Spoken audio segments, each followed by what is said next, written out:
Western Cape Premier Helen Zille has invoked race as the ultimate defense to come out of her controversial tweets about colonialism. Reports suggest that speaking to Power FM News, Helen Zille defended herself ahead of the DA meet, which is likely to reveal on the submissions made by Zille. She submitted her reasons for why she should not be suspended from the DA's activities to the party's federal executive. Speaking to Power FM News, Zille reportedly said she's being targeted because she is not black. She is also reported to have said that it is justified for me to finish my term. Meanwhile, the party's next move will be determined by the length of Zille's submissions, including whether to make them public. DA leader Musi Maimane announced at the weekend that Zille was suspended from all party activities following her controversial tweets about colonialism. But Zille disputes this, saying the party's own rules are not being adhered to.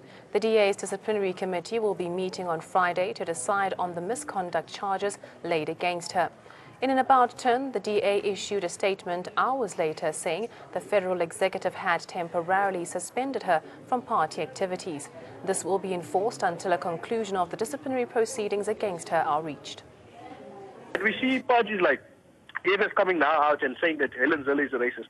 At what point did they realize that she's a racist? At what point did they realize that when they gave the DA the metros that they're not giving it to a white racist Democratic Alliance? It's important also to note that voters and voters are not the key interest of the DA, or black voters are not the key interest of the DA, but it is white hegemonic power that remains the key interest. So the funders, the white people who run this party, the Johan Ruperts and the likes, as well as those who maintain the hegemonic white control, white banks, and so the order must maintain itself.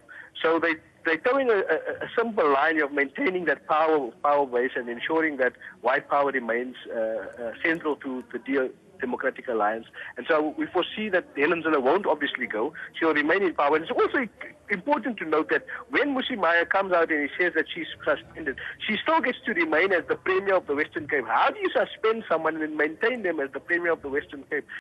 The point is, black people have always been used, and Musi would always be seen as that until such time that the black people in the DA begin to make it clear that the white interest is no longer their obsession. But at the moment, it is still unclear to us to assume that this is not the white people wanting to get rid of Helen Zille because of their own past clashes. In the same way that you find black people fighting amongst each other in the same party. So here you have a person who is actually being used. But what is most important is that Helen Zille knows her story.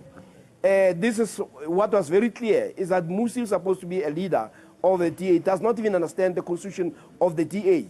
And this is a person who wants to lecture South Africans about the constitution of the country when he cannot even understand the constitution of his own party. Now let's take a look at what the experts are saying on the war within the DA. Some commentators feel divided along the racial lines, and the DA is winding. Some experts feel Maimane is being backed mostly by black DA members. It is believed that Maimane's stand against Zille also has some support of white DA members. It is alleged that the current tussle between Zille and Maimane is for the control of the party.